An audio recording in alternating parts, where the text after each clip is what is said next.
For those who have not first time listening.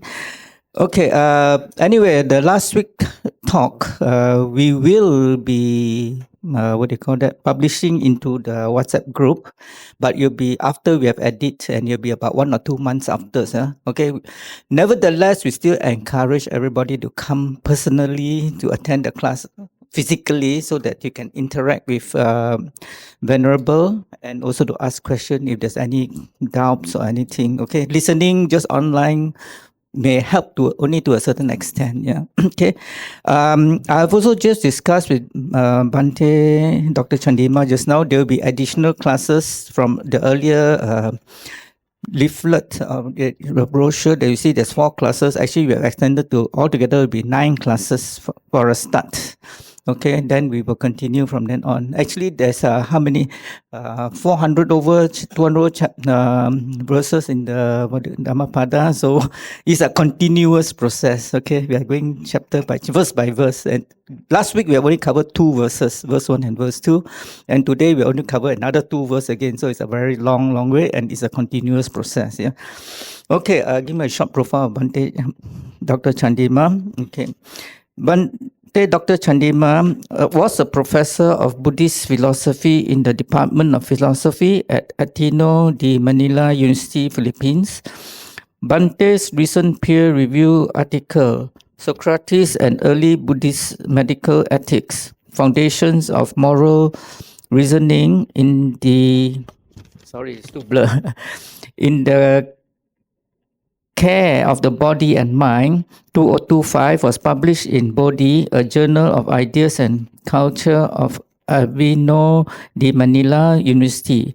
Bhante also presented his latest research at the annual meeting of the American Academy of Religion, AAR, in Boston, USA, in a paper titled Custodians Without Ordination, the Queen's Tradition and Monastic Succession in 17th Century Sri Lanka. Okay, without further ado, let us pass the mic over to Bhante Dr. Chandima. Sadhu, sadhu, sadhu.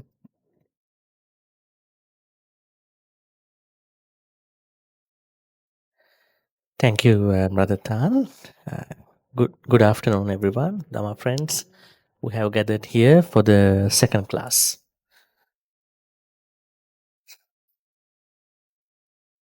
For the second class of the Dhamma class. Can you all hear me? Should be able. Okay, so let us start our second day of the Dhamma class by paying homage to the Buddha. Sadhu, sadhu, sadhu. Namo tassa bhagavato arahato samma sambuddhassa. Namo tassa bhagavato arahato samma sambuddhassa. Namo tassa bhagavato arahato samma sambuddhassa.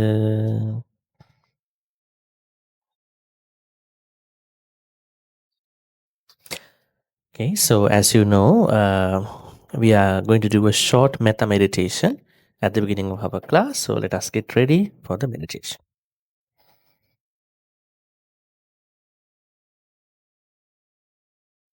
We are going to practice metta meditation.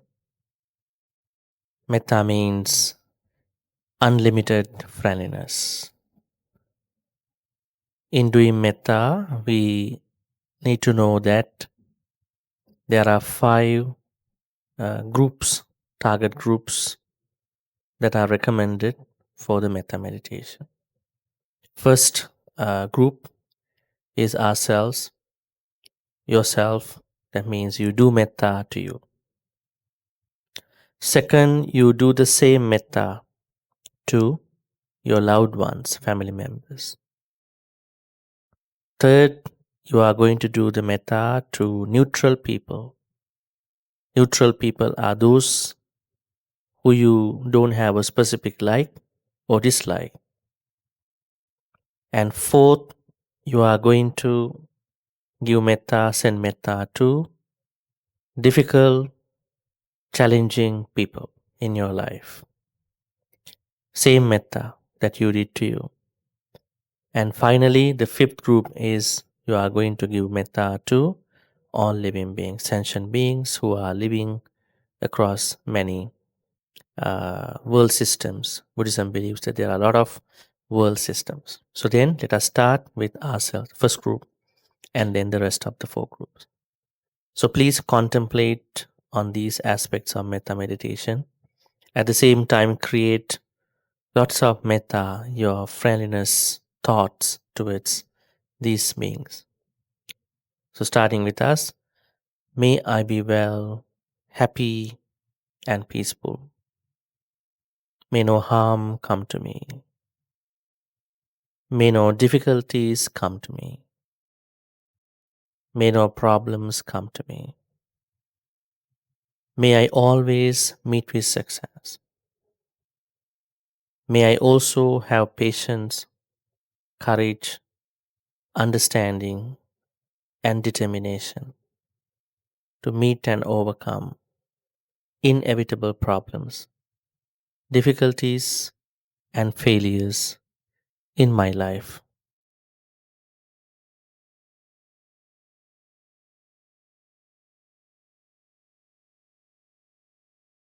And then we are bringing the same amount of metta which we did to us towards other people.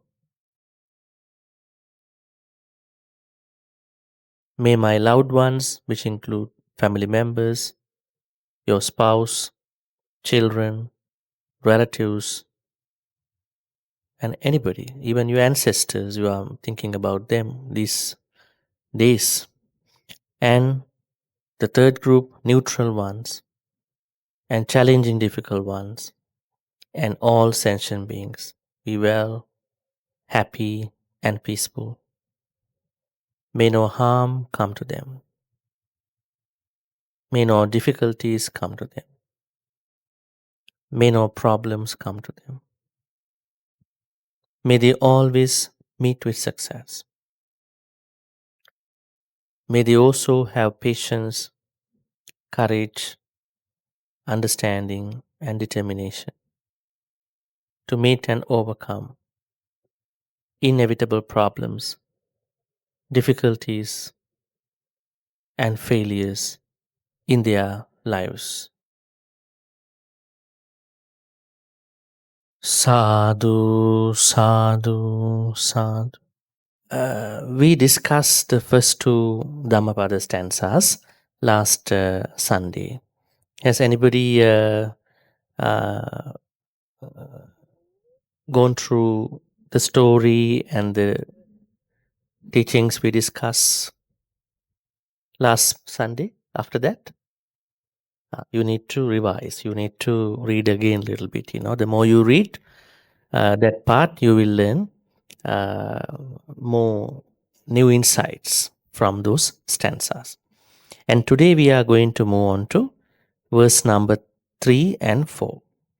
So what was the topic about last two stanzas, the first two stanzas? It's about how mind plays a bigger role with regard to our karma, right? So that means we said that we have to be careful because we have to understand that mind is plays the bigger role, but it does not also underestimate the physical activity. Otherwise, someone can misunderstand, right? Can you give me an example? Someone goes and slaps someone. Why did you slap me? I slap you out of love. Huh? Intention. Someone can misuse it, right? So that's why we had to be very careful, because when we say in Buddhism that mind, which has intention, volition matters, some people might misunderstand.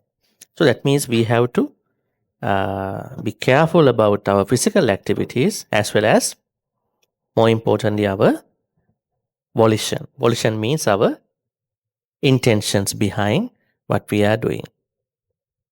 Sometimes we may do akusala activities even without being conscious of our intention.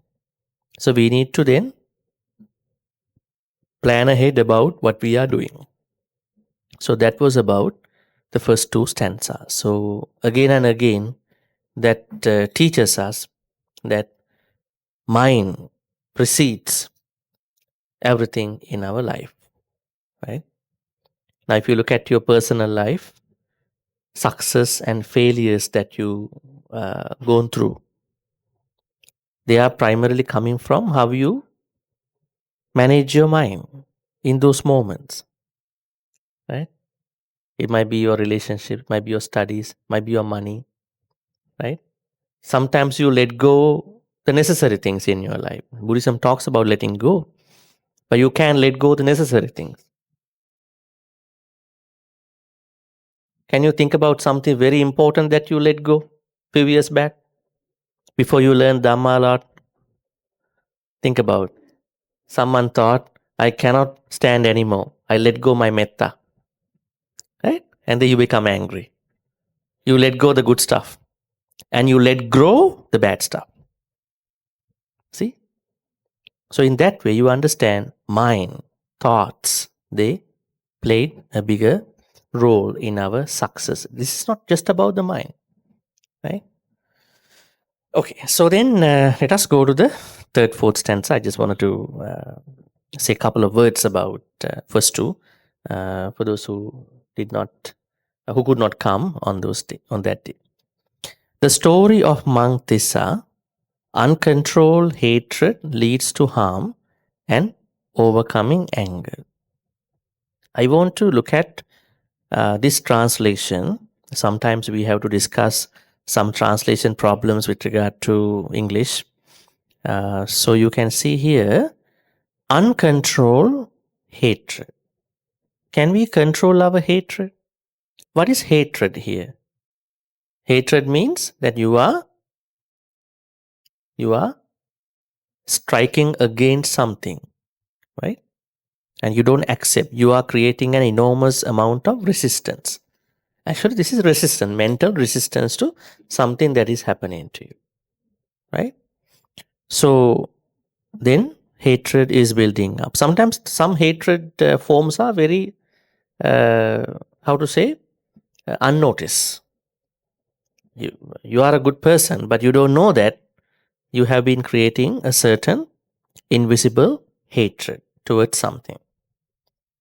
And you will know after a long time when something is going to really, when a condition arises for that, then it is also going to arise. So better way to say is that unmanaged hatred. We have to manage our, akusala, right?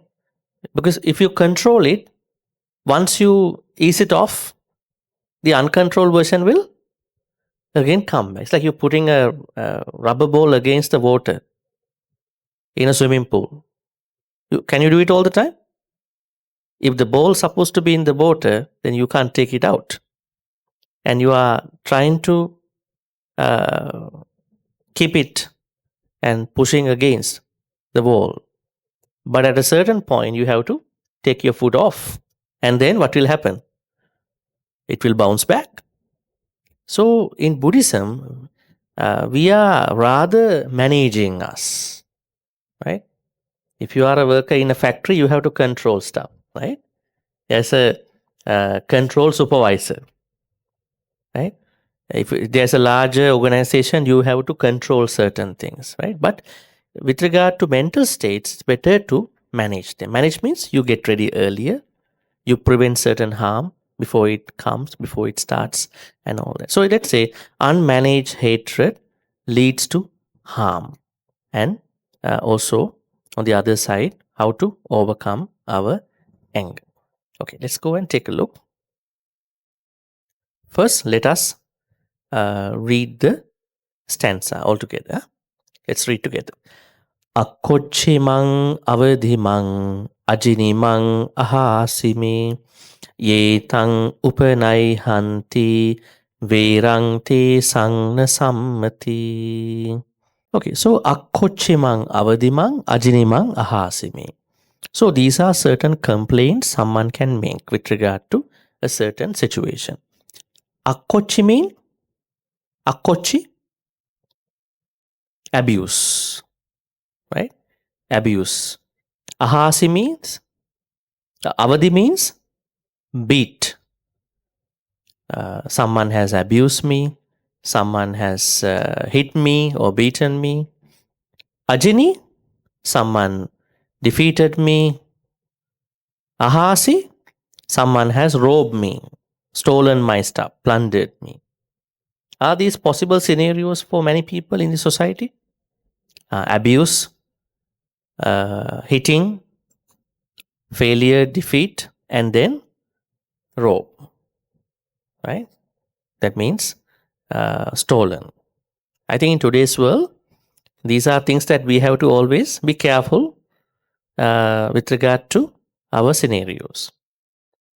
So, if someone is to think that I have been abused, I have been beaten, hit, I have been defeated, I have been plundered, therefore, yetang upanaihandi, I have to carry these thoughts forward. I cannot forgive, I have to carry them. That kind of verang, there's a hatred, right? That hatred, tesang na sammati. Sammati means will not stop. It will continue. Sammati means, or maybe it will not be pacified. That kind of hatred will not be pacified. Akkochi means abusing, avadi means hitting, beating, ajini means defeating, and ahasi means plundering. If someone is to carry these kind of thoughts, that person will not be able to pacify his or her anger. Okay, so that is the meaning. I think we will discuss that, I mean, in our day-to-day life, and there is a story. Right? Problem is, if someone carries these kind of thoughts, that anger will not be pacified. Let us go to our normal life. What is abuse? Is the abuse very similar with regard to different people at different times? Right? I think it is very time specific, case specific. What kind of abuse are there in today's world? Emotional abuse, what you call bullying, right? Bullying. And then what other types of abuses are there? Physical abusing. And then mental means everything, right? So this emotional everything. And then verbal abuse, raising voice, shouting, yelling, right? Then any other abuse? Sexual abuse, right? And then what else? You name it. There are so many types of abuses. Now, when you look at it, you don't have to come to a conclusion that what the Buddha means here is that just to accept what happened and then keep going in your life. This means that when you are abused, you have to protect yourself. Even before you become abused, you have to take care of yourself. Nobody should be beaten. Hey, nobody should be felt that they are out of the scenario. Nobody should be stolen. Nobody should be plundered. Their stuff. You have to take care of yourself. But sometimes, even how much you take care of yourself, still these things can happen. Right? Now think about you are, say for instance, you are in a competition. Time to time, you will win. Sometime you will lose. Right? Sometimes you have work to do. Let's say you are working for the sales. and then you are not able to make the sales target, then you will be demoted, right? Sometimes there are a lot of conditions that can affect that defeat. It is not always under your situation. And then what do you call stealing part? You never expect. You are walking, somebody comes by a motorcycle, grab your bag, purse. You want to keep it, but the person is so strong, take it, and you are also very much injured, and they take it, right? So the Buddha teaches us that we have to avoid these situations. But let's say if it happens, we also have to heal from these things. Healing is very important. Otherwise, you were pickpocketed one time, maybe somewhere here or somewhere in Paris, but you keep it going, you know. I was pickpocketed in the subway. Thinking, how come it happened? I should have never been pickpocketed. But there are pickpocketers. Nowadays, we don't talk about pickpocketing. Scammers. They are pickpocketing us online. That is much, much worse than that, because we have our information on certain websites, our bank apps. Maybe we don't know, we use the public Wi-Fi and we use our banking things, and scammers take all these information. There was a group of people who went to a certain country, and what they are doing is that they are going to ATMs and they install another layer of machine on top of the ATM. But people don't know. People think it is a part of the machine, and they take the money out, and then after few people took the money, they go and they take it back, and then they are telling their counterparts, their group from another country, you used all these information, take their money out. So what is the problem here? It is possible that these things can happen to us, but we have a responsibility as a Buddhist to be digitally mindful. You are normally mindful in a retreat. Then you think everything is good, I will attain Nibbana, another retreat. But where's your digital mindfulness, awareness? That has to keep going, while you are playing, while you are watching, while you are doing your work, while you are watching something, while you take information, even on AI. Now we need that mindfulness. Otherwise, we will always create hatred towards those people. And when a scammer took your stuff, you never know who that person is also. Sometimes 20 years back, you saw the, thieves. But nowadays, thieves are very anonymous. Right? So that's why these situations are manageable. But sometimes still these things can happen. So you have to first protect yourself from not becoming a victim to those situations. So what do you need? You need digital mindfulness. For abuse, you need to plan in from the Buddhist way. Why we can become abuse in our life? One thing is your selections. Your selections with regard to what you made in your life, especially people, and your choices with regard to many things, right? Those are affecting for this abuse. Not that someone randomly come and abuse you, right? If you look at who are the people who are abusing, they are very much people who are in their life. They are not strangers. That means we have a responsibility as Buddhists to create proper connections. Who are the Kalyana Mittas? Sometimes we have to check whether it is a very verified place, verified place to work with, right? So we have a responsibility.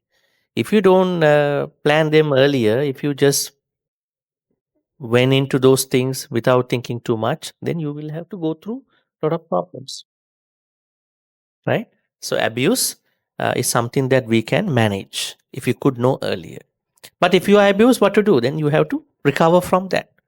You have to be safe and then to recover from that.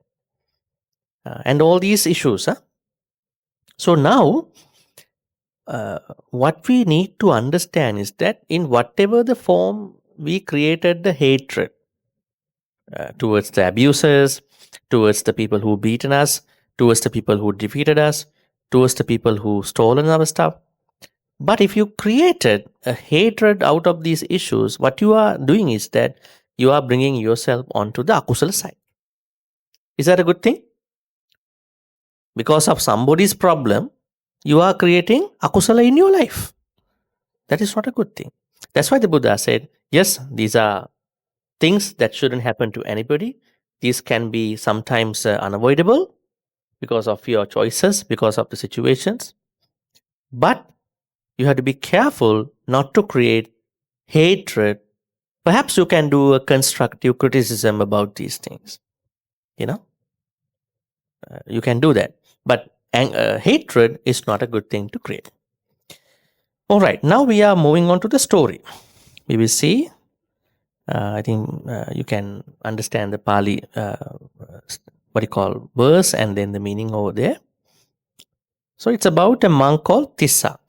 What we are doing is we are asking some of you to read the story, and then we will go from there. So who would like to read the first part? So the first part is from while residing until very upset.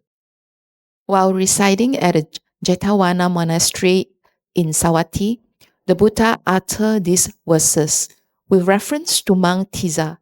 Tissa, son of the Buddha's maternal aunt, was at one time staying with the Buddha. He had become a monk only in his old age, but he posed as a senior monk and was very pleased when visiting monks asked his permission to do some service for him. On the other hand, he failed to perform the duties expected of junior monks. Besides, he often quarreled with the younger monks. Should anyone rebuke him on account of his behavior, he would go complaining to the Buddha, weeping, very much dissatisfied and very upset. Okay, good. So now the story is about a monk called Tissa, and he is a relative to the Buddha from the mother's side, maternal aunt. So what happened was that he became a monk when he was old. Is this very normal in today's world? Sometimes some become long-term monks or nuns sometimes when they are a bit older, right? That is a normal thing. At that time, it was a bit sometimes strange, sometimes okay. So what happened? He was very happy when visiting monks come to him and then ask permission to do some services for him, right? Actually, what happened was visiting monks don't know whether this is a new monk because he looks old. He thought maybe a senior monk, right? So what happened? They didn't know about this, so they approached. They asked where to go, how to see the Buddha, and all that. He's very happy. His ideas are consulted. So at the same time, on the other hand, he failed to perform the duties expected of junior monks. Actually, here junior monks are not the monks who are younger than him, who are younger in seniority. They are senior than him, but they are young. There is a certain what you call tension between. There's an old person who becomes a monk very happily, but you have to stay in the temple, right, with other monks. So then you have to, when you, let's say you are 60 years old, you become a monk, and then you have to respect those upasampada monks, high ordained monks who are above 20 years old. So as that Venerable Tissa, respecting them, he came to a certain conceit. Yeah, 20 years old young monk. Why should I bow down to him? Mana came in. That's a kakusala too, because he couldn't understand what is supposed to happen, right? I think when you work for a younger boss, you will also come to that point. With this guy, I'm very experienced, just came, right? But I don't have a degree, right? This young guy has a degree in office, right? But still you have to go through the procedures, right? It's not about the young time. It's not just about the age, the experience, qualifications, right? So, but monk Tissa was very much conceited. Also, he always thought, I am a relative of the Buddha, I must get special privileges, right? He might have thought, I am from VIPP, so VIPPP, and then I must get special privileges. And then what happened? So he always quarreled with other monks, even for a small thing. And what happened? When other monk, younger monk, maybe senior than him, by age younger, is to say something, he immediately went to the Buddha and complained to the Buddha. This monk said something bad to me and all that. Right? So this is what we know at this point. And then we will ask, you're going to say, read the next part? Yes, Gan. Gan will read until here. Yes, this. Once the teacher asked him. Once the teacher asked him, Tissa, why have you come to me so sad and sorrowful with tears in your eyes, weeping? The other monks had discussed among themselves. If he goes alone, he may cause trouble. So they too went along with him, paid obeisance to the teacher, and sat down respectfully on one side. Tissa answered the teacher's question. Venerable, these monks are abusing me. The teacher asked, but where were you sitting? In the center of the monastery, in the hall of state, Venerable. Did you see these monks when they came? Yes, Venerable, I saw them. Did you rise and go to meet them? No, Venerable, I did not. Did you offer to take their monastic utensils? No, Venerable, I did not offer to take them. Tissa, do not act thus. You alone are to be blamed. Ask their pardon. I will not ask their pardon, Venerable. See how stubborn is he. He went to the Buddha, he said, I won't do that. He's very stubborn, so he can't progress in Dhamma. Actually, so what has happened is that when a monk comes to a temple, it is the responsibility of other monks who are younger than him or her to go forward and then to receive them. It's a monastic custom. Even you are arahant or whatever. Sometimes we have stories that the disciple, small 7 years old monk, is an arahant. Teacher is unenlightened, not even sotapanna. But still has to respect the teacher. Because it's not about enlightenment or unenlightenment, it's about seniority. Right? So, what happened when the new monks, visiting monks actually, when they are coming, he did not, what is he doing is that he sat down in the center of the hall. Right? You go to a temple, a monk is sitting down in the center. You think, oh, maybe chief monk, right? That's why he's sitting right in the center. That's why he's sitting like that. So they get disillusioned by this activity. So then other monks going to complain, this. Then they understand this is a very new monk, So and then they complain to the Buddha. At the same time, did you rise and go to meet them? He doesn't do anything. He's very stubborn. He's very much mana, long N. And also, did you offer to take their monastic utensils, their alms bowl, robe? Sometimes they are bringing, the resident monks have to go and receive them. And then the Buddha asked this, you should go and apologize to this. He said, he won't do that. So this means you can understand how stubborn is he. The very interesting part is coming up. The Buddha wants to tell other monks his past story. Okay. And then we are asking someone else to read the next. Okay. I think this paragraph, the monks. The monks said to the teacher, he is an obstinate monk, Venerable. The teacher replied, monks, this is not the first time he has proved obstinate. He was obstinate also in the previous state of existence. We know all about his present obstinacy, Venerable, but what did he do in the previous state of existence? Well then, monks, listen, said the teacher. So, saying, he told the following story. Okay, so then the Buddha said, this stubbornness of Venerable Tissa is not very new. He has been like that even in past life. What are we going to learn about this? If you have a certain characteristic into this life, that means you are carrying it from past lives too. Let's say you are a very angry person. You are carrying anger not from this life only. You are carrying it from past lives too. If you can practice Dhamma very well, you are not carrying it from this life, from a temple or book reading, whatever. You're carrying it from sansaric life. That's why sometimes you try so much to practice Dhamma, you cannot practice. Why? You don't have a past cultivation. You think just by learning all these books and all that, you can attain Nibbana. No, you can't do that because you must have done a past cultivation. So that's very important. So now the Buddha says, don't worry, he's like that in the past life too. So then the monks feel, okay, what to do, right? No. So we have a connection to the past life. Okay, so we'll start the story.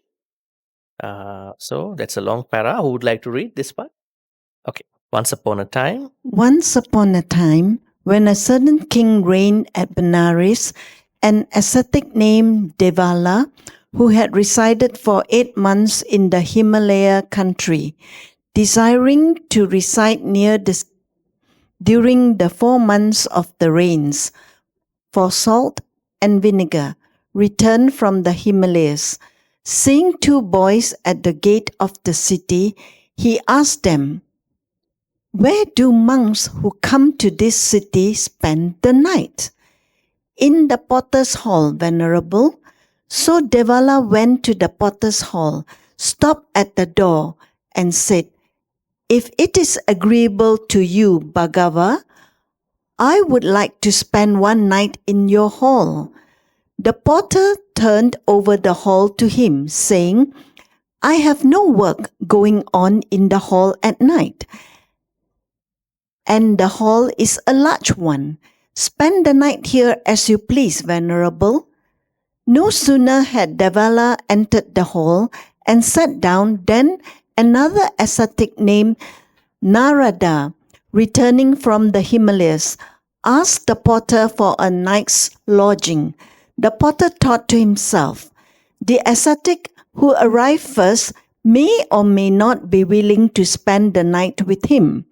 I will therefore relieve myself of responsibility." okay, great.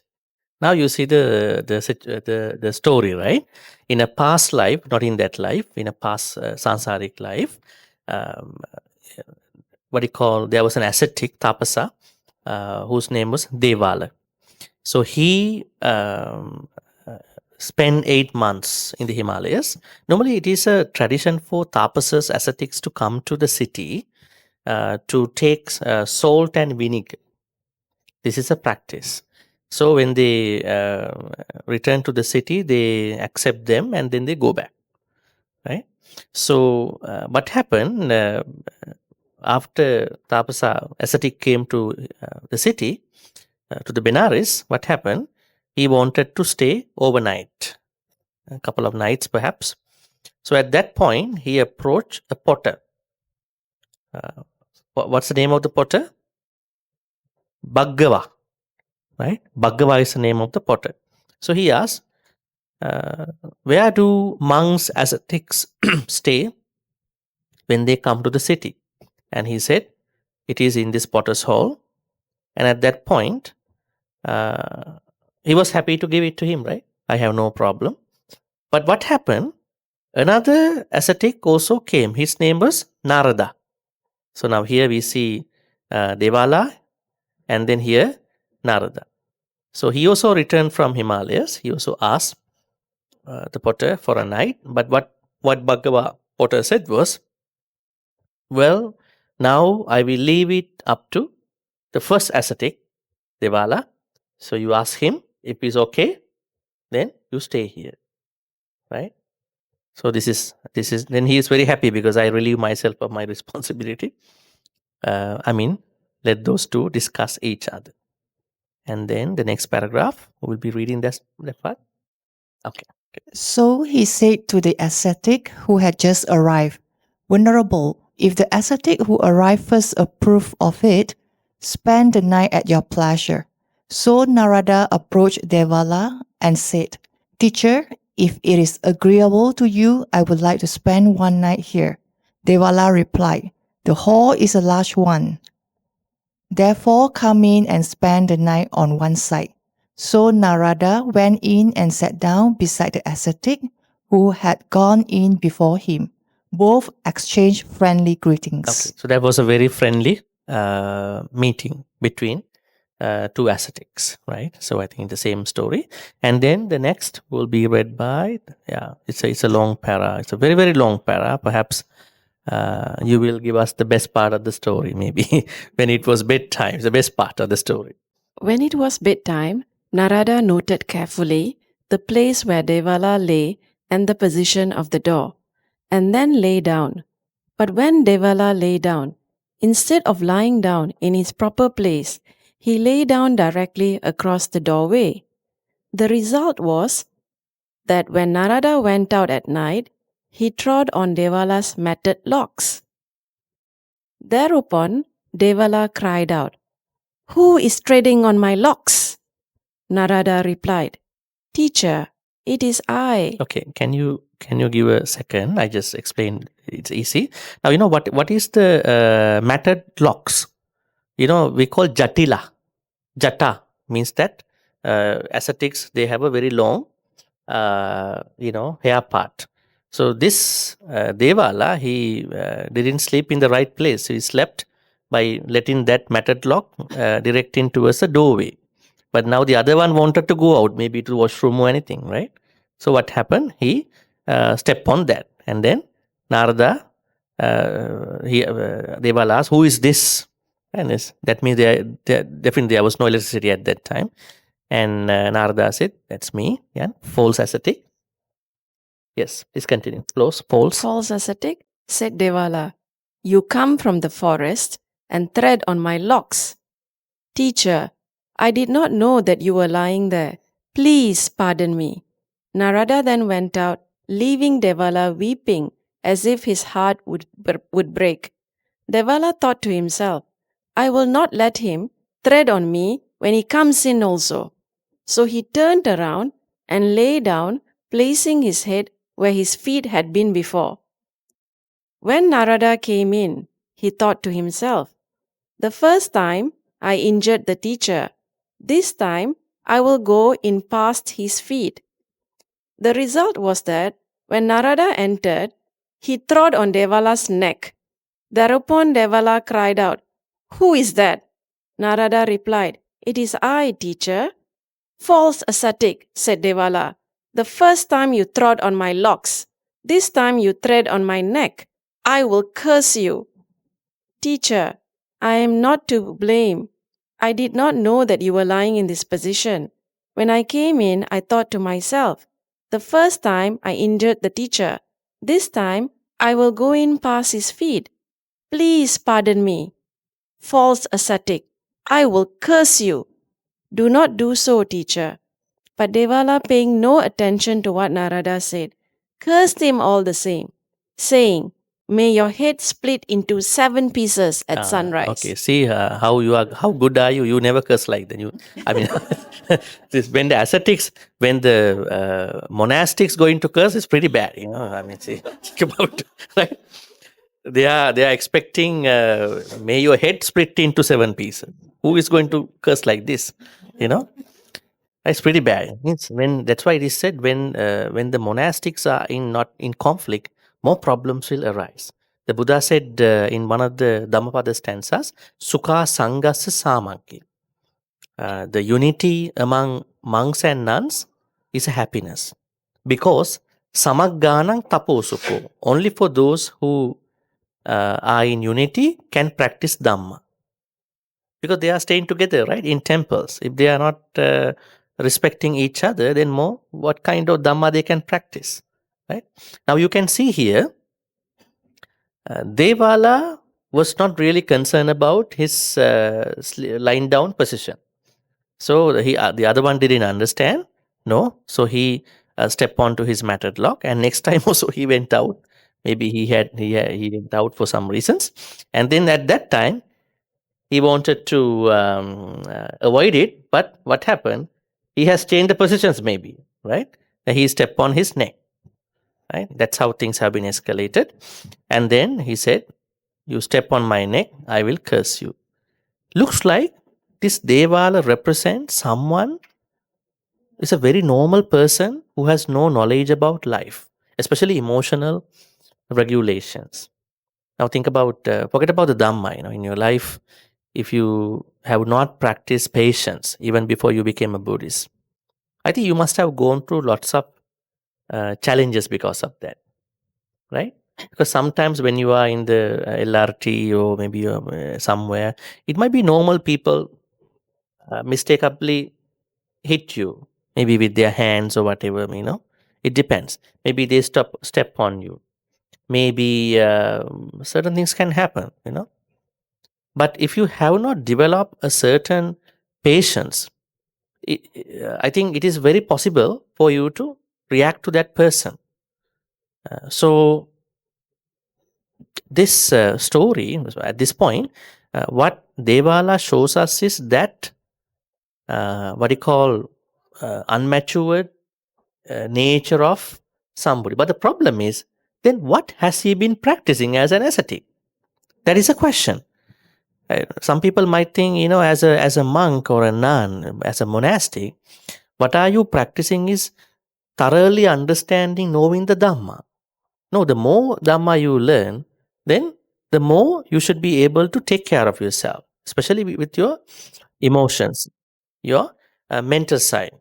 It is not only applicable to the monks and nuns. That is highly applicable to the devotees who are learning from them as well. Because you are learning from them. What they are passing on to you will be your practice after that. So then I think in our life, the being able to bring Dhamma into practical life means you become a more tolerant person, more patient person, more understanding person, more accepting person. It doesn't mean that you are simply accepting the violence. You are simply accepting the abuse. No, you have to be wise. You have to minimize it. But when something happens, you show a very different level of your tolerance than other people. You show a different level of kindness to other people. Right? You show a different level of generosity than other people. Right? Otherwise, if you are asked, why you are giving dana? My next life. Right? That's why I come to the vihara. Next life. Yeah, next life. You can say, without dana, I cannot go to Nibbana. What about these monks and nuns? No, that's why I give to them. It's like a win-win, Right? So what kind of cheap idea is that? Right? So see the way how some people, not you, some people have taken it. Right? So I'm trying to tell you the importance of practically understanding what should be done as a person, regardless of monastic or a lay person. So definitely Devala must have not practiced that part. Maybe what he must have practiced was extreme, rigorous physical activities. One thing that they are practicing is sitting in one posture for many hours without shaking, without moving. Right? Try to sit properly in that way. Or maybe not eating after midday only. Right? Perhaps, they are doing some sort of very rigorous activities. But the problem is, if you are doing a lot of pain to your body, what you are practicing is, what is developing unintentionally is what you call anger, hatred. Right? Now think about, you are someone who cannot take the intermittent fasting or fasting. Right? You are not used to it. Right? I mean, if you can get used to it, it's a different good thing. But you are not used to that. Suddenly you stop eating after midday. Earlier you had a problem. The more hungry you were, the more angry you become after that. That's when we say hungry, angry person, Then you cannot take it. You cannot stand to that thing. So that's why Devala's practices were mere physical restraint activities. Right? So what happened? this thing happened, and then now Devala made a curse.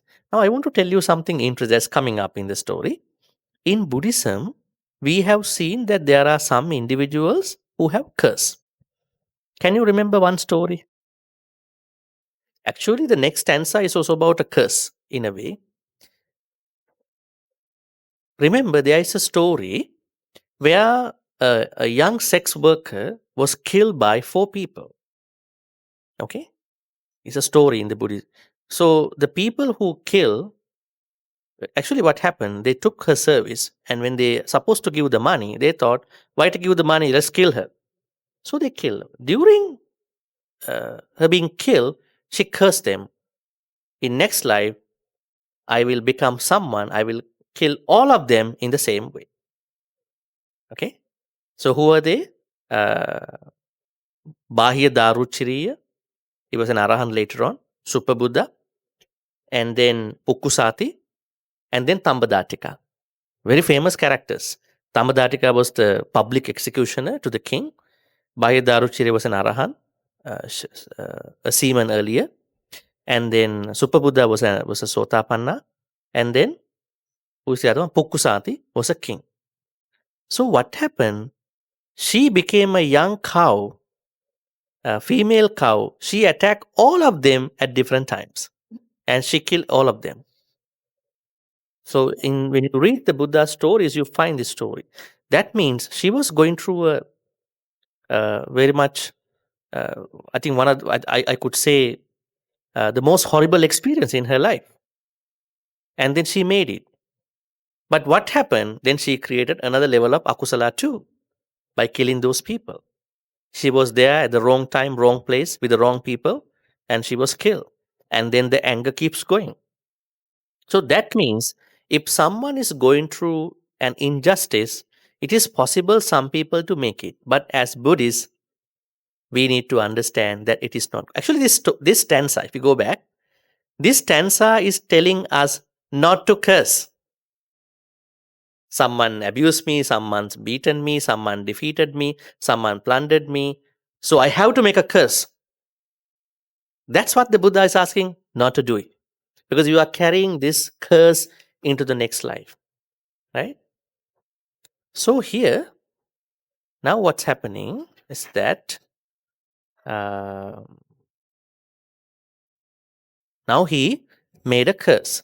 But the problem is, when someone is cursing without a particular basis, that curse is not going to be materialized. Now the other ascetic, Narada, understood this. Actually, what will happen to Devala is that his curse will boomerang him now. If you curse someone who is very good, who is not responsible, your curse will boomerang at you. Now, Narada knew it. Narada is compassionate ascetic. Now, we will see what will happen at that point. Actually, his curse is, may your head split into 7 pieces tomorrow at sunrise. Now Narada, perceiving that the curse would fall back on his brother ascetic, he felt compassion for him, and therefore put forth the power of his meditation and prevented the sunrise. When the sun did not rise, the king had to intervene and ask Devala to apologize. Devala refused. Then said Narada to Devala, "Teacher, I will put forth my power of meditation and make the sun to rise. At that moment of sunrise, please keep a lump of clay on your head and submerge in water and rise in different places as you go your way."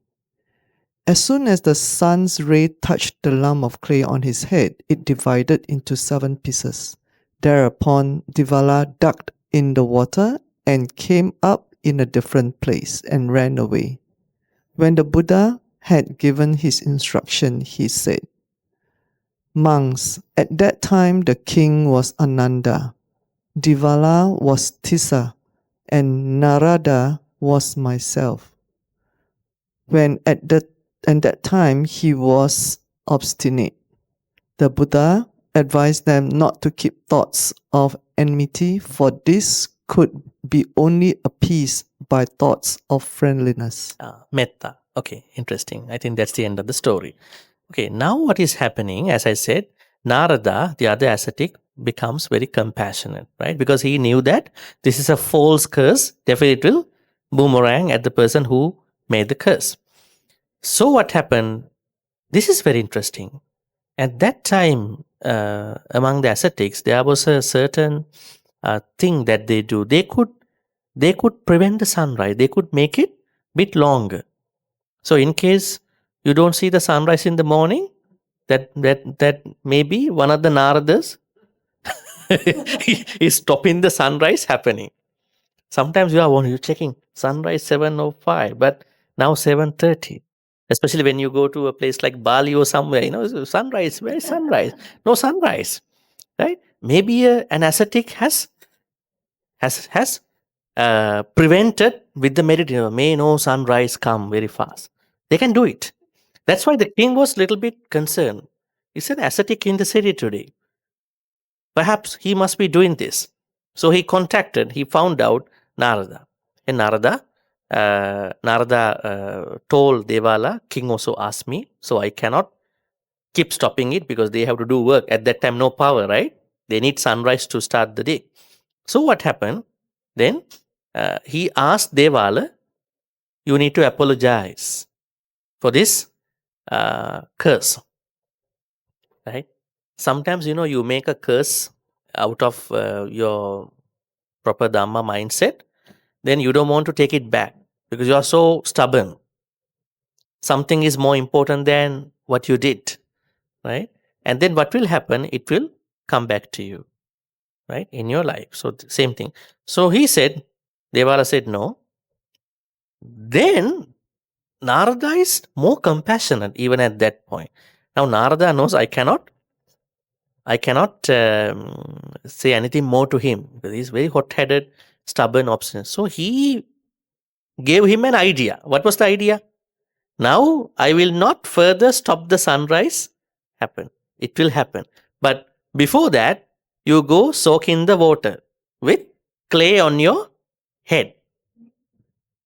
Now you know a way, if somebody curse, jump into the river or somewhere, maybe a swimming pool, and put some clay on your head. Clay only will be cracked at that point. See? A lump of clay on your head and submerge in water. Rise in different places as you go on your way. So, don't try to rise in one place. Rise in couple places at that point. Otherwise, the curse can come to you. As soon as the sun's rays touch the lump of clay on his head, that means this curse is going to materialize at the moment sunrise is going to come to his head area. It divided into 7 pieces. Thereupon Devala ducked in the water, came up in a different place and ran away.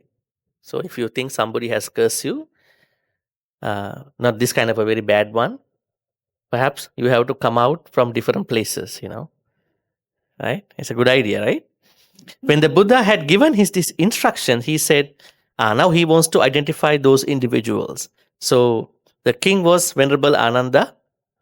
Devala was this stubborn ascetic, was this monk Tissa, and Narada was myself. So Buddha was even compassionate to him in that life too, but still very hot-headed. Sometimes you're compassionate to people, but in the samsaric life also, they're going to be again stubborn with you. But the thing is, they still want to follow you.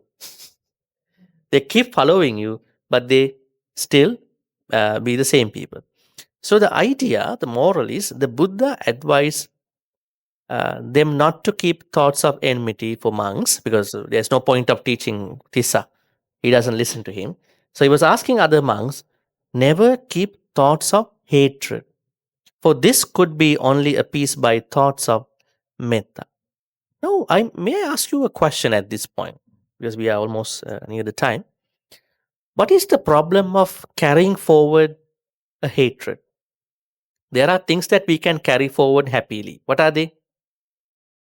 We can carry forward finances, right? Interest, FD accounts, and some other things, right? You're happy to carry them forward in this life. But what is the problem of carrying forward an anger in this life and definitely for the next lives? If you did not fix it before you die, then your next life will happen through that cultivation of anger. You know that you might think that you only cultivate good stuff, right? The moments that you don't cultivate good stuff will be the moments that you cultivate akusala. You cultivate both good and bad. So now see, this bad cultivation even came to the next life as Narada. So now how do we understand this in our life? In our life, do we have all the good moments all the time? Happy moments? We have had unhappy moments too. Did we have all the pleasure moments, or did we have sometimes anger moments too? Hatred moments too? We had both. Which one is more? Happy moments for you. What about others? It is a mix, right? If you think that you are really carrying forward certain things that were unpleasant, that can really change your sansaric life. That is not good. Especially the moment you are dying. This can really give you a bad rebirth. One example is Kosala Mallika. Who is that? Kosala Mallika? Huh? No idea who is that. Kosala Mallika is the lady who gave the highest, best dana to Shakyamuni Buddha. Now you should know. You must know her. So Kosala Mallika was the chief consort to King Kosala. But she made a mistake in her life. If you read the story, you can see it. And she hid it. So what happened? She gave that dana, we call unparalleled Sangika dana. How to do that dana? Only one person can do for one Buddha, that the other people only keep offering, right? 600, I think, 600 or 500 monks. Then you need 600 elephants. Can you find 600 elephants? That's going to be a big tough thing, right? And also yeah. So elephants are holding a parasol, an umbrella to each monk. That's also a bit challenging, right? Most of them are wild elephants. So how are they going to hold an umbrella to a monk? And then she did it. But what happened? Just before she passed away, a certain remorse arose. I did not tell the truth to the king. And then what happened? She was reborn in a hell for a week.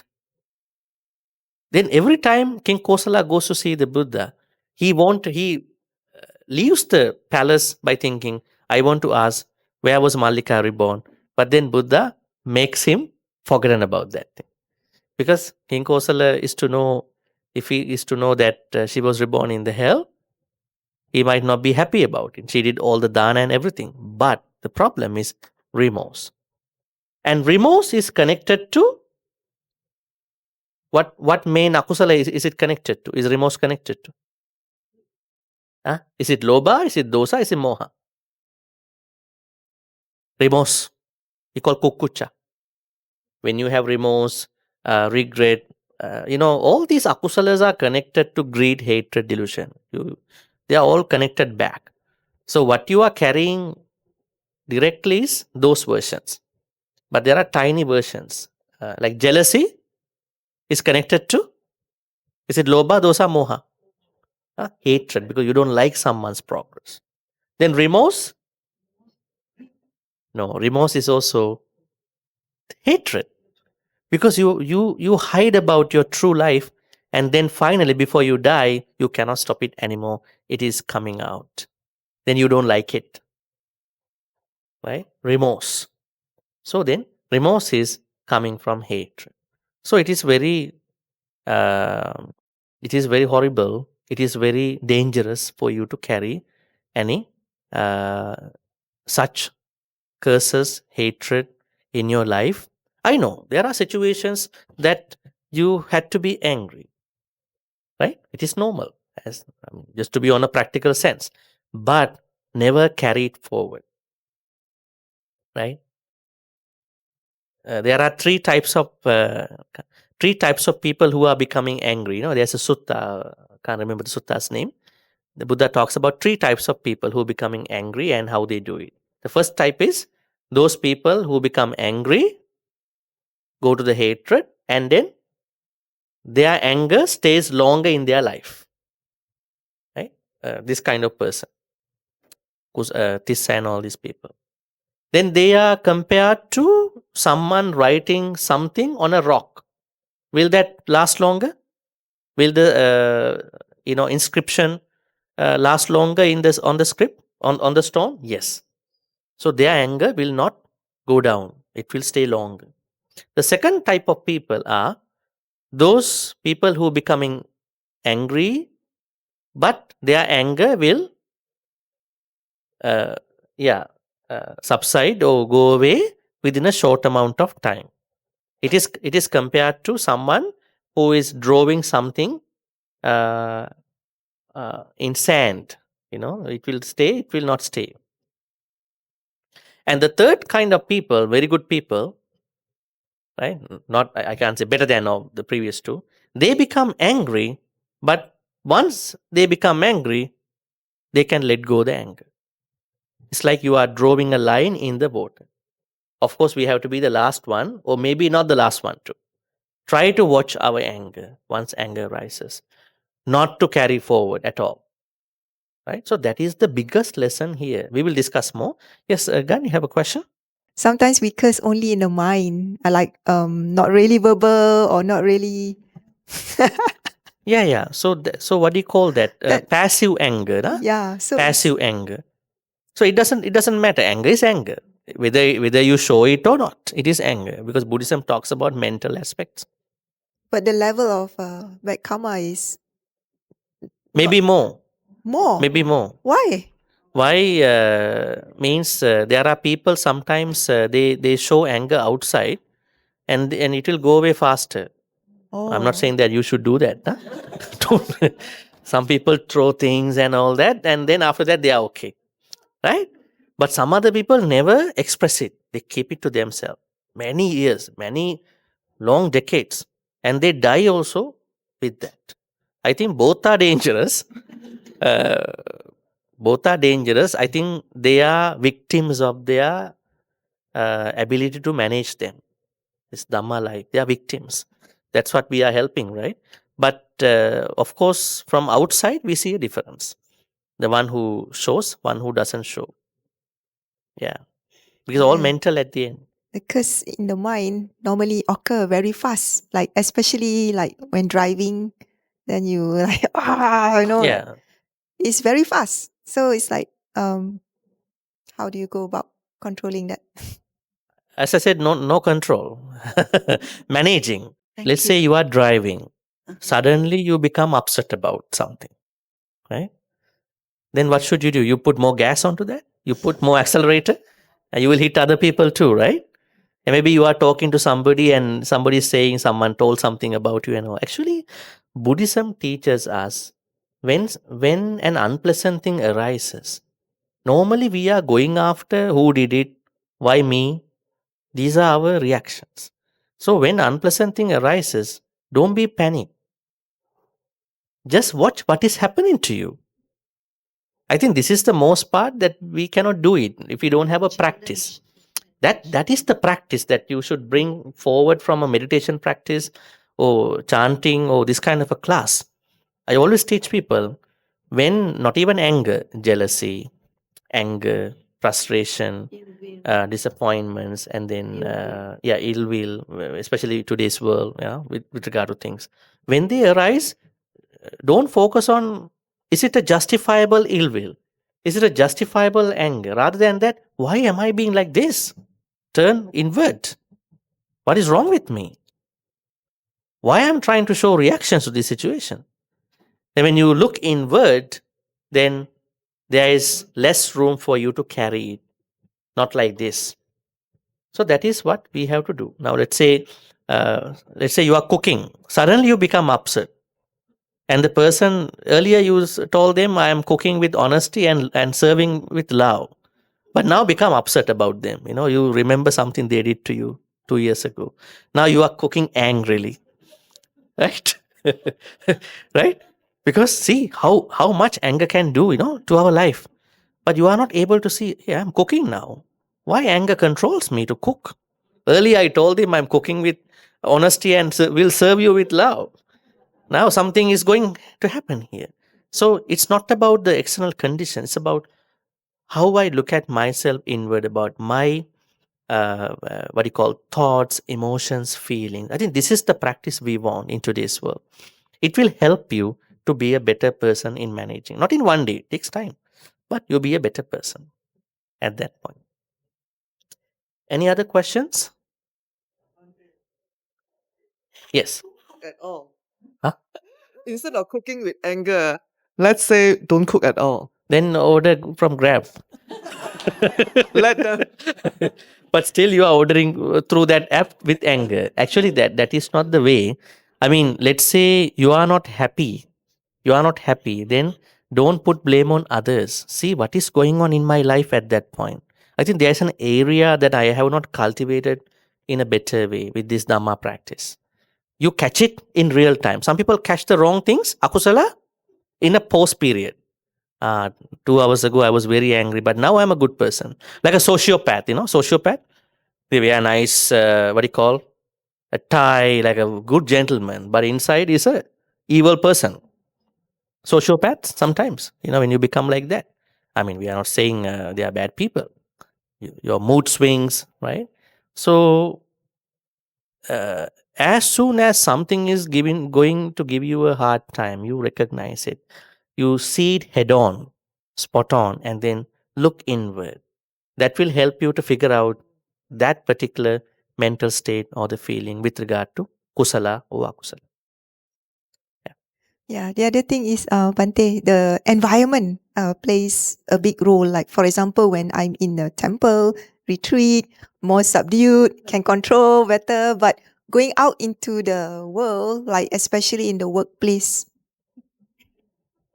yeah, it become like a storm. Yeah, I think before starting a retreat, right, Dhamma talk, meditation activity, the Dhamma speaker should have told the audience that our practice is primarily off the cushion. It has to be off the cushion, not on the cushion.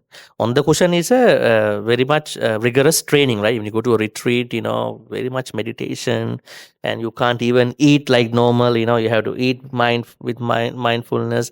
It's a sometimes it can become an artificial, superficial setup, right? That's why you see, when I go home, I go back to that evil. You fall back to the earth. In the retreat, you go high. Back home, I fall back to the earth. Why to fall back to the earth? Earth is my place. My house is my practice. I practice good things in the temple. Go back home, I talk bad to my, loved ones. So they're asking, we are better than you, We haven't gone to a vihara center, but you cannot even control yourself. Right? Some people even make those statements. So I think every time you attend a program, all these good things, always think my real practice is going to happen. I'm trying my level best outside of this program, right? So make opportunity. We'll say you go to work, you see someone who made a petition against you. Not true. I mean, sometimes when you work, you have some problems with colleagues, right? They petition, they report about you, they have arguments with you. So don't try to look them with those earlier memories all the time. That was past, but I have a reference about them. But don't tell them, I forgive you, but I don't forget you. Don't come to that kind of level. Yes, I know how to work with these people. Right? The more I work with you, I become a more resilient person to work with you. I don't have any hatred about them. So try to think that my practice should not start and end in the vihara itself. It is really happening in my house, workplace, outside, doing anything, cooking, driving, anything. Bhante, I have a question. Based on the story, are we saying that whenever we curse, it will materialize? Based on the story, we never.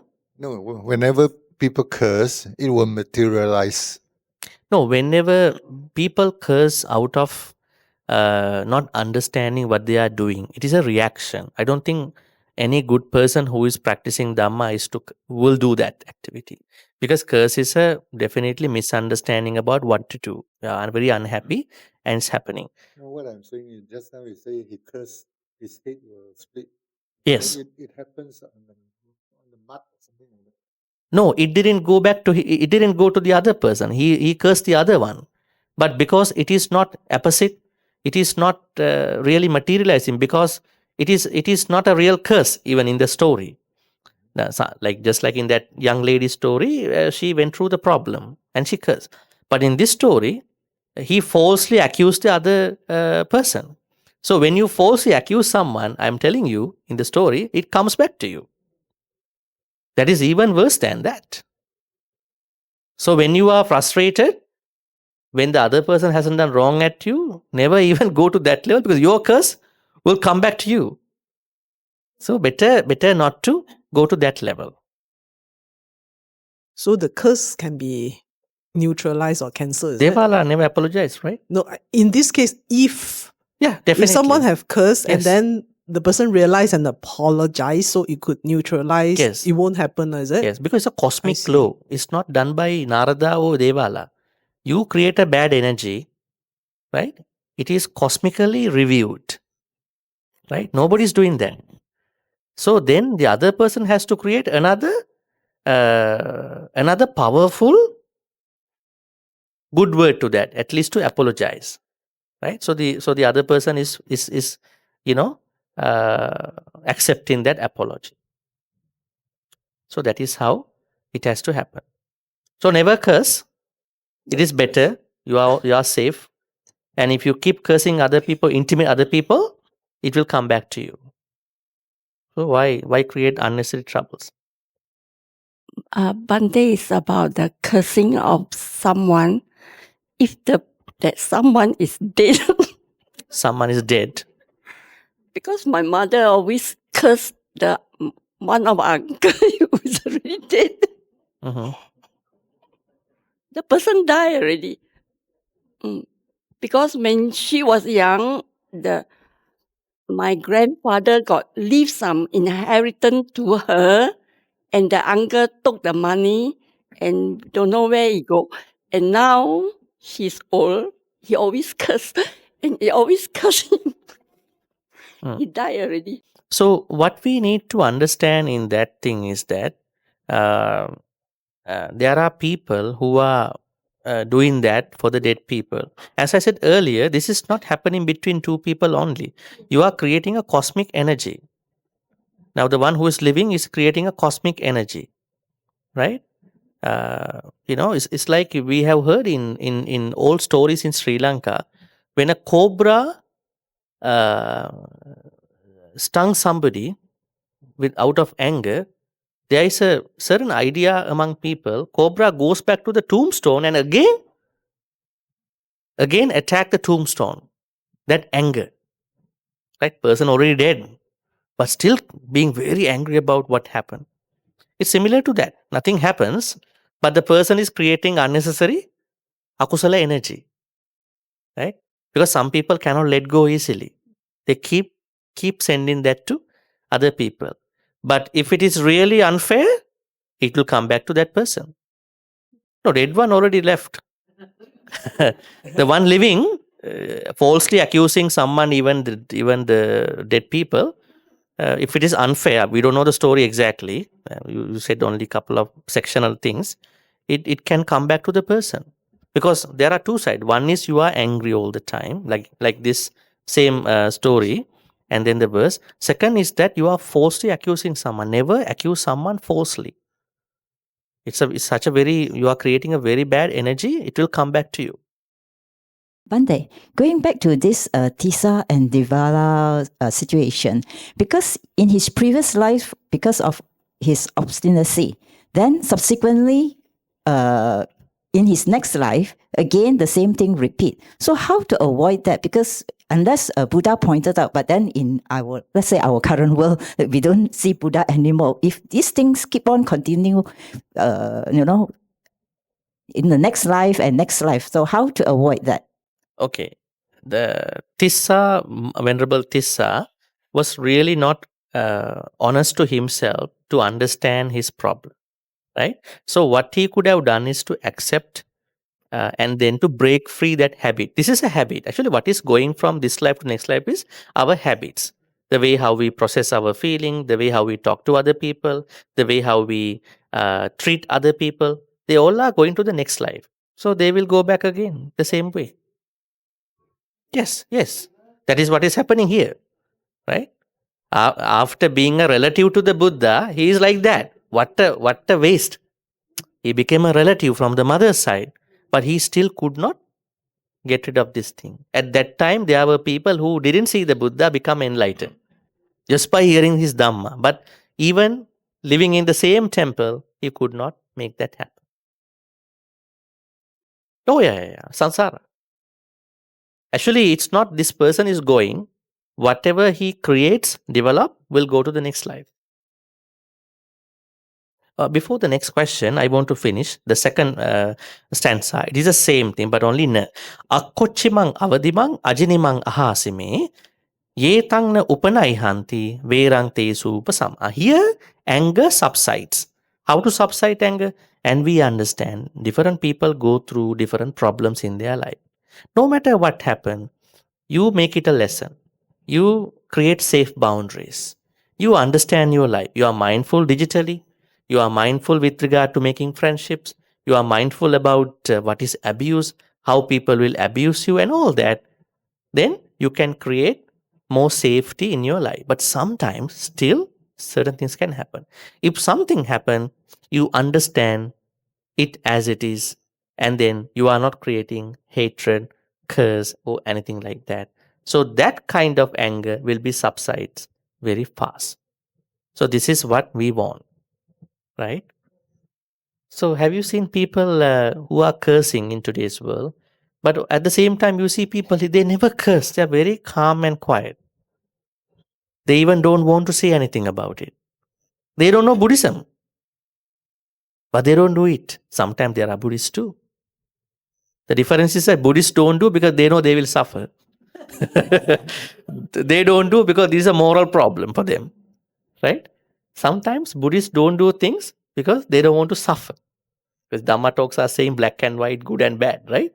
So they are scared of that. Actually, we should not do this not because we suffer, but because initially it is not a good thing to do, right? Don't bring everything to next life. If I do dana, I be reborn as a good human or a deva and anything. So if I cannot become human or deva, forget about the dana. Right? Don't go that way. Just do things because those are good things to do. You are happy also. Right? So this way, this is a very good way to stop any unnecessary anger, hatred, keep going into our next lives. Because this life, you are very lucky to learn Dhamma. Next life, how do we know whether we will be reborn as a different person? Right? Let's say you are going to reborn in a different continent where there is no Buddhism at all. Huh? I don't know. I mean, right? It can happen, right? Maybe no Dhamma. Even the word Dhamma is also very difficult to hear. Right?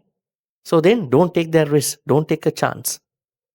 Right now, from today, a big no to this kind of cultivations. If it is happening even without your notice. Sorry, Bhante, if let's say now we have a Devala in our life and we try to be logical and ask like what Buddha did. Buddha tried to ask Devala not to be obstinate, but he refused. But if you have a person like this, even though you be logical and whatsoever, you try your best, but the person doesn't change, there's a lot of anger and there's a lot of stubbornness, then the best approach is, because it's like this person doesn't change, is it bad for us to like not try but stay away? So Actually, Devala's case could be very different case. Buddha. That's why Buddha could not use any other chain. But in our life, if there are people who are not properly listening, we can do some other activities too. Sometimes some people need lots of kindness to them. They know it's bad, but they keep doing it. And nobody has been really kind to those people. We can become smart and wise to change the situation. We can still do some other stuff, right? Because at that point, Devala, at that point, Monk Tissa was very stubborn. Nobody can change him. Maybe it was not the right time for him to be changed. He still needed more practice, right? Yeah. Okay, Bhante, one last question. Yes. What if we are a victim of the curse? How should we react to the person who cursed us? If we are not victims of anybody's curse, someone cursed as you to- right now. So no how problem. do we respond to him?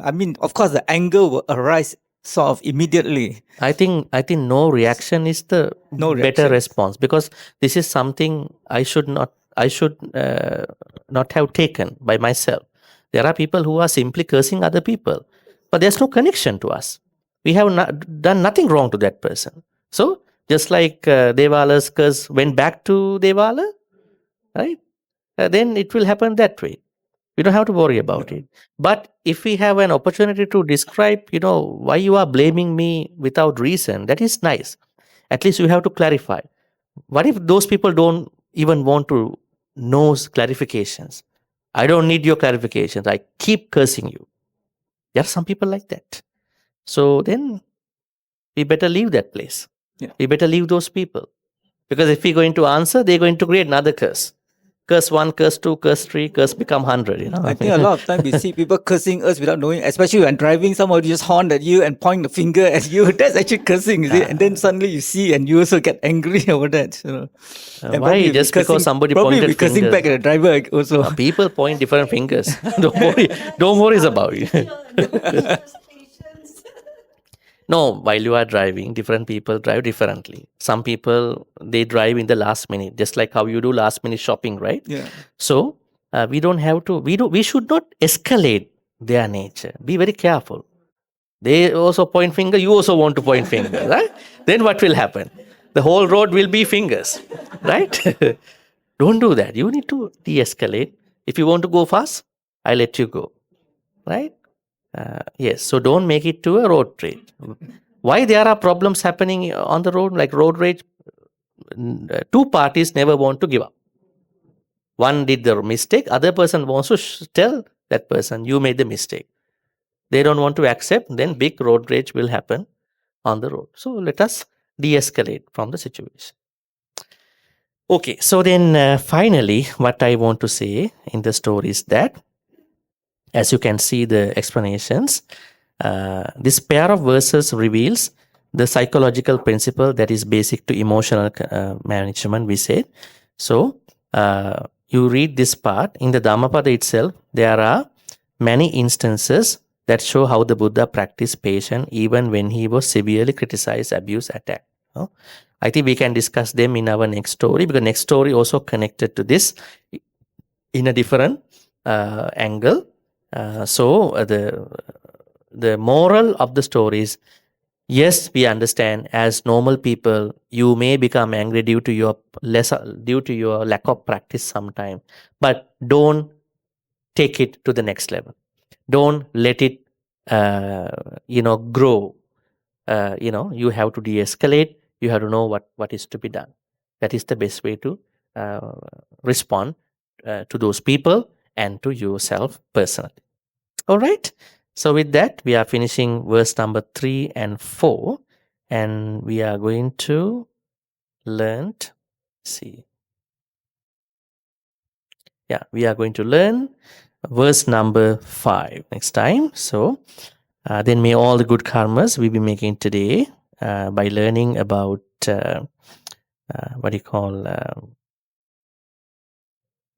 by learning about Dhammapada verse 3 and 4 be transferred to all departed ones. You are going through ancestors' time.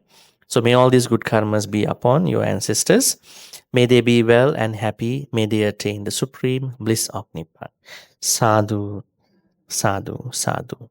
Idang mi nyati nang hotu, sukita huntu nyatayu. Idang mi nyati nang hotu, sukita huntu nyatayu. Idang mi nyati nang hotu, sukita huntu nyatayu. Next we are going to share all these good karmas with Deva Naga Mahidika. May Deva Naga Mahidika receive all these good karmas. May they be well and happy. May they protect you, your family members, and everyone for good health, quality of life, prosperity, safety, and happiness. May Deva Naga Mahidika also finally attain the supreme bliss of Nibbana. Sadhu, sadhu, sadhu. Ittavata cha amhehi sambatang punya sangpadang sabbe deva anumodantu sabbasang patti siddhya. Ittavata cha amhehi sambatang punya sabbe bhuta anumodantu sabbasang patti siddhya.